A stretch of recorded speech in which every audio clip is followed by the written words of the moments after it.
This is the Pentagon, and for 80 years, it has been the biggest office building in the world. But that's not all it is. It's also the most secure building in the world and home to America's most important secrets, known worldwide for its unbeatable security.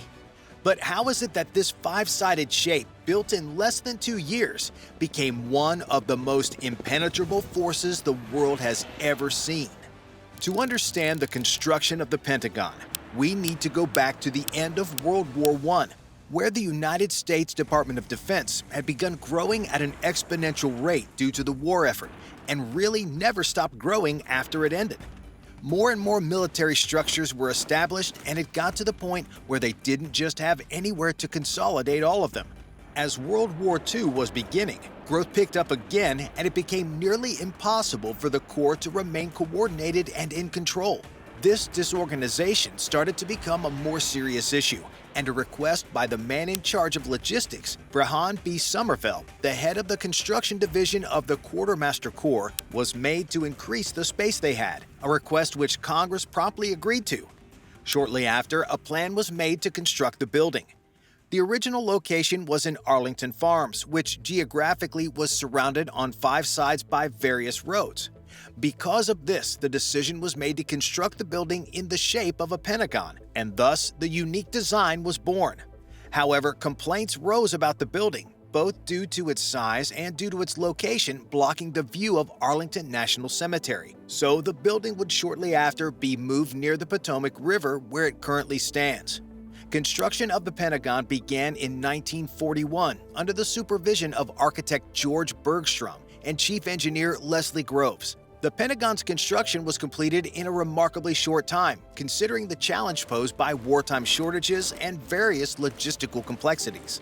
They worked at this rate due to the growing concerns about the ongoing war, and construction intensified after December of 1941 when the Japanese attack on Pearl Harbor took place, prompting Sommerfeld to push for it to be open for occupation by April of 1943. Notably, the construction of the building didn't include any elevators, a decision made both to speed up the process of construction and also to conserve the uses of steel and iron for other needs of the war. It officially opened on January 15, 1943, and quickly became the nerve center of U.S. military operations. Its location close to the Capitol allowed for easier communication and coordination between military branches, leading to more efficient decision-making and execution of wartime strategies. One question you may ask at this point is, why a Pentagon? Sure, they needed it for geographical reasons back at the beginning, but they've moved locations and that's no longer necessary, so why stick with it? The design of the building was not only practical but also symbolic. The 5 sides represented the unity of the Army, Navy, Air Force, and Marine Corps, and the newly created Department of Defense, highlighting the collaborative nature of American military operations. Besides that, and perhaps a more significant determining factor at the time of construction, was that President Franklin D. Roosevelt just kind of liked it.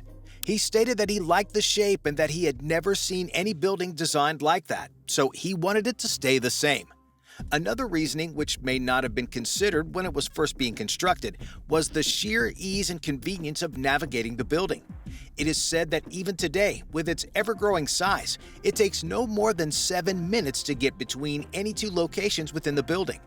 The interior hallways are also descriptively labeled to assist with navigation and even include a zero corridor, which is the main hallway that wraps the entire length of the building and to which all other corridors converge. A spectacle of organization and an incredible feat for a place that could fit 5 United States capitals within its walls. So how does a building that was clearly built with speed as the main priority over security become a place considered the most secure building on Earth? In the 1990s, the Pentagon faced an outbreak of asbestos, a hazardous material once widely used in construction for its fire-resistant properties. Severe health risks are posed by exposure to asbestos, so the Department of Defense initiated a renovation project. This project was not only aimed at asbestos removal, but also provided an opportunity to upgrade the Pentagon's infrastructure, thereby enhancing its security and resilience.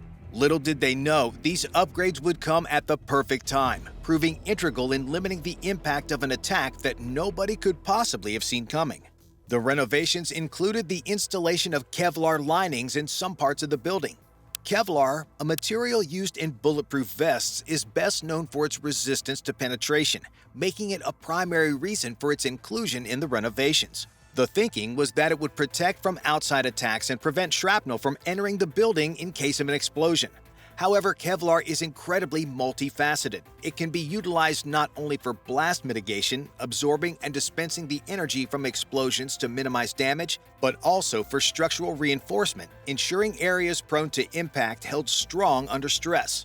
Additionally, while Kevlar itself is not fireproof, it does offer some degree of fire resistance. And when used in conjunction with other materials, it further contributed to the overall fire safety strategy of the facility. On top of just including the Kevlar to reinforce the windows and frames, they also introduced blast-resistant glass. These upgrades, particularly in Wedge 1 of the building, were primarily intended to safeguard against external threats. Unfortunately, they would have to put the new upgrades to the test sooner than they anticipated. On September 11, 2001, the Pentagon was struck by American Airlines Flight 77. After this event, Project Phoenix was underway, a project not only to rebuild and reinforce the remainder of the building, but also to focus on securing the surrounding area, which was the most vulnerable part of the building. The primary concerns began with a metro station that led directly under the Pentagon, which would be closed so that all access to the Pentagon could be from above ground. There was also Highway 110 that ran unrestricted just meters beside the building. So a decision was made to reroute it through the building's north parking lot, which had just been bolstered with an increased police and security presence. They also installed ram protective barriers and structures designed to prevent unauthorized vehicles from breaching the perimeter and accessing sensitive areas near the Pentagon. Additionally, improvements were made in surveillance and monitoring systems along Highway 110. This included the installation of CCTV cameras, sensors, and other security technologies. Anything or anyone attempting to do anything fishy around the Pentagon would have a real tough time getting away with it, such as this guy, who decided to drive full speed through the security checkpoint, attempting, by his own admission, to harm others and couldn't even make it out of the parking lot. Even if you did manage to make it inside, did you know that the Pentagon has its police force known as the Pentagon Force Protection Agency, established through the Department of Defense, and is responsible for the protection of the facility? They also have a means of preventing unauthorized contraband from entering the building via an entire building that was constructed specifically to sort, secure, and direct mail packages. That's all aspects of ground travel. But what about the sky, you're probably wondering? How are they preventing another 9/11 incident? Well, they've got that covered as well. Anti-air systems were put in place, with specific rules and regulations preventing air travel over areas of D.C., Maryland, and Virginia without permission. You are warned with a laser that a trained pilot will recognize as a warning to reroute out of the area. And a failure to adhere to this warning will result in more direct means of stopping you being initiated. It will likely begin with the scrambling of fighter jets and potentially more destructive measures if that doesn't discourage the behavior. So, what is it that makes the Pentagon so important nowadays? The Pentagon is a representation of the United States military. It showcases unity between the 5 branches. It provides each branch with a centralized headquarters or a central nerve system, as some refer to it. The Pentagon isn't just useful to the military, however. It is also a symbol for the American people and a symbol of patriotism to the United States as a country. It has a reputation for strength, resilience, and security that is recognized by every country around the world. Bye for now.